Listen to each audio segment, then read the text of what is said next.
Brian Hoch joins us from MLB.com to talk Yankee baseball here on the home of the Yankees, 104.5 The Team, ESPN Radio. Brian, Roger Weiland, Chris Honorado in Albany. Good morning. Hey, guys. Good morning. How are you? Good. Appreciate a few minutes, Brian. Thank you.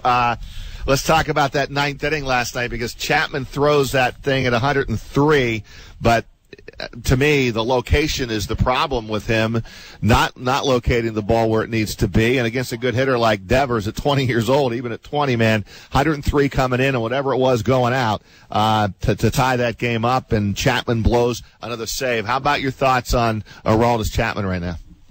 Well, it's funny. Chapman last night was actually some of the best that I've seen him recently. So I think some of that you do have to tip your cap and give credit to Devers. I mean, he looks like a heck of a player. I mean, 20 years old, you're right, to catch up to that, 103 on that stage.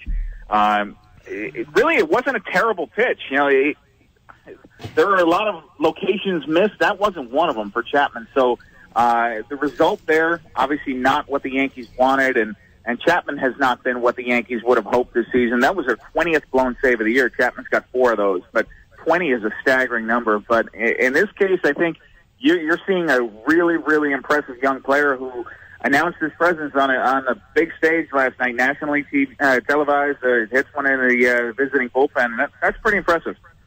Yankees have to be careful here. I mean, Boston now, there's still a ways to go, right? But the lead now is ballooned to 5.5 games.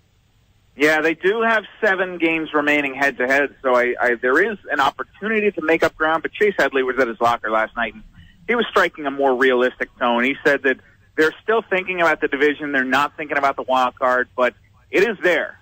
So they do believe they have a good in on as far as playoff berth goes, but they're really trying to catch Boston, but they know it's going to be a lot more challenging after last night. They missed a prime opportunity this weekend to take 2 out of 3. It seemed that they would, and that just didn't work out. Brian Hoch of MLB.com covers the Yankees with us here on Big Board Sports 104.5 The Team. You can find him on Twitter simply at Brian Hoch, Hoch, and it's Brian with a Y. Brian, I'm telling you, man, as we just exchanged emails quickly last night, I thought it's going to be a quick turnaround for you already. And then they go and play extra innings, and I thought, boy, he's going to get up extra early for us. So I appreciate the time.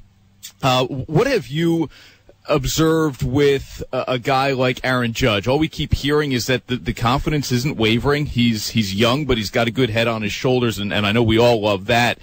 3 more strikeouts last night, almost hit a home run off Chris Sale in that bat.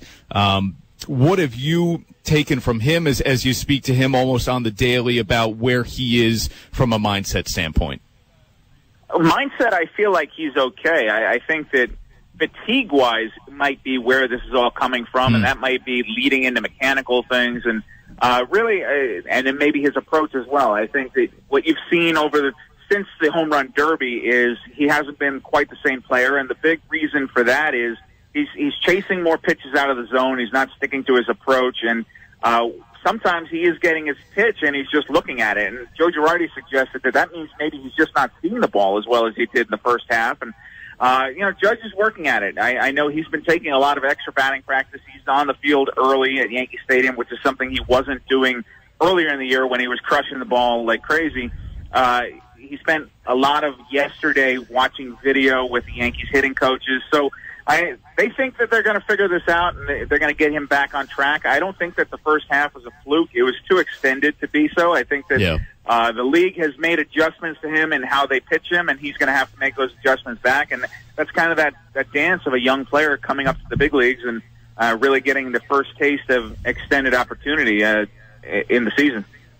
What do you see, Brian, out of Boston right now, the way they're playing? Obviously, Chris Sale was phenomenal last night, as he has been all season long.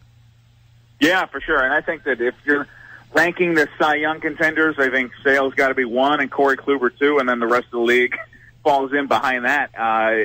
He has been everything as advertised. And, it's funny, the Yankees still were in position to win that game. They outlasted Sale. They got to the bullpen in the 8th inning. They pieced together a rally. Didn't have to do a whole lot. Todd Frazier had a sacrifice fly to center field, but they were in position to win a game where Chris Sale pitched, and that's the second time they'd done so this year. So I think that Sale is great.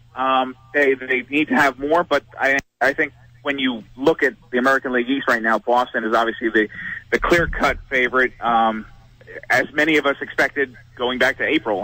This is now a season-high 5.5-game lead, and I don't see any signs of them slowing down. So we'll see how it goes. The Yankees will have their opportunities to catch up, but I think Boston could run away with this one.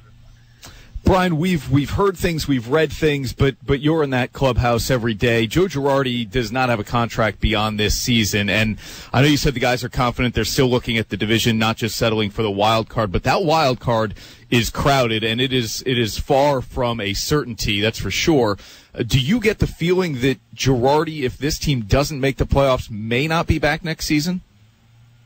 I have the feeling that the Yankees would like to have him back. I think that my sense of it is that he and Brian Cashman would both return for next year, even in a worst-case scenario. But, I guess that remains to be seen as far as it is Girardi's decision, too. He made a cryptic comment earlier in this year and said something about how he didn't want to manage another 10 years and how he didn't want to look very far down the line. And that's kind of stuck in the back of my mind is that Girardi's had a long tenure here.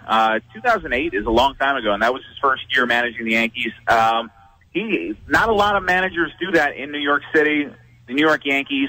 How much does Joe Girardi really want to continue doing this? I think that he can look at this young core coming up and be excited about the future of guys like Gary Sanchez, Aaron Judge, Luis Severino. You can definitely see the building blocks of contending teams there, but he's also got family commitments, too. So I think that after the season, Girardi's probably going to sit down and weigh that, regardless of whether they win the wild card, win the division, what have you.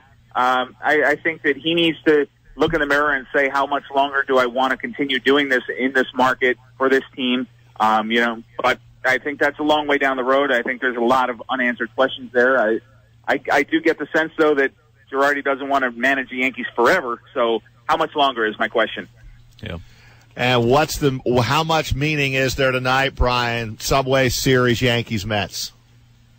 I think there's meaning. I think that, obviously it means a lot more to the fans, but for the Yankees right now, as far as the division goes, these are huge games. Every game's a huge game to the end of the line here, so they have to take care of business. You got to win at least 3 out of 4, I would think, against the Mets, but the Mets clearly don't want to go embarrass themselves on the stage. I mean, they're playing for pride at this point, but it should be a cool atmosphere. I think that the fans are going to be into it in both ballparks. I'm interested to see how some of the Mets look. They're young players that they've called up, and I think that, for example, a guy like Judge, this is his first taste of the Subway Series. He was saying yesterday that I've never experienced it. I'm curious to see how it is. So I think that the fans are going to bring an energy to both ballparks in New York, and Subway Series is always fun. Maybe it's not what it was back in the late 90s. I think that some of the luster came out after they met in the real World Series, but it is always fun, especially for the fans. And one more, Brian and Chris. I got to throw this out, man. I got back from vacation, Brian. It was Saturday night. I'm watching the Bryce Harper go across the first base bag. If you would have told me then when he slipped and fell and the first base bag was wet, and I believe it still was raining, that he would be on the 10-day and maybe have a chance to come back and play this season, I would have said there's no way that's possible. Did you see that, Brian? And they're calling it now a significant bone bruise. I mean, he's probably going to miss a month, but I thought he was going to be, torn ACL, whatever, badly injured and done for the season. Yeah, I did too. I was shocked to hear that came back as just a bone bruise. I kind of thought about the day in Kansas City where Mariano Rivera fell in the outfield, and that killed him for the season there. So that's kind of what went into my mind. I thought it was going to be a catastrophic knee injury for Harper. It's great news for the Nationals if it's just a bone bruise and he's able to come back. But bone bruises can be tricky. Greg Bird, for example, had what the Yankees called a bone bruise in his ankle, and he's missed most of the season. So, you hope Harper comes back. He's great for baseball, obviously one of the biggest stars in the game, and the game is better when he's in the Nationals lineup, but we'll see. It's very encouraging, though, that he was able to go for an MRI and they didn't find any significant damage. But I do think that they're going to have to take it easy. And I think there's some hard questions to be asked there about why they were playing that game in those conditions. So all for another day. But I hope Bryce Harper comes back and is able to keep doing what he's doing because he's a heck of a player.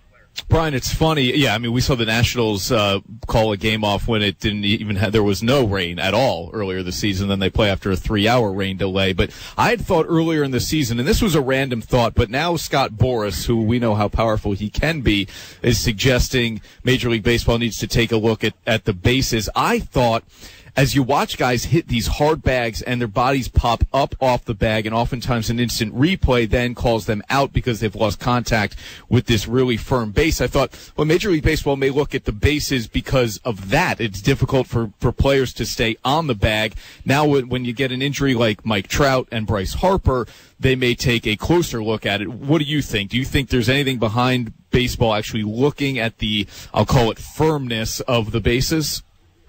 Yeah, I think you could look at the composition of that. I think it's something they might do during the off season. I don't know if you guys have ever set foot on a Major League diamond, but if you go and hit those bags, I mean, they are really hard. That is very hard rubber.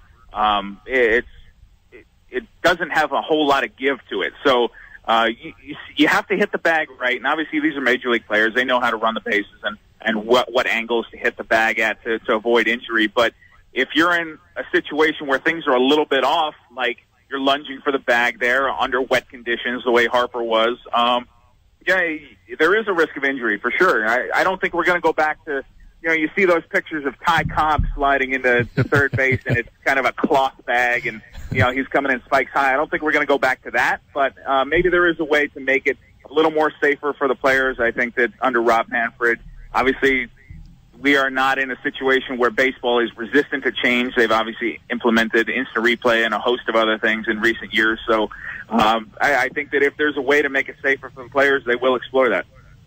Brian, we appreciate a few minutes here on the Monday show. Good stuff on the Yankees, MLB, and we'll be in touch down the road.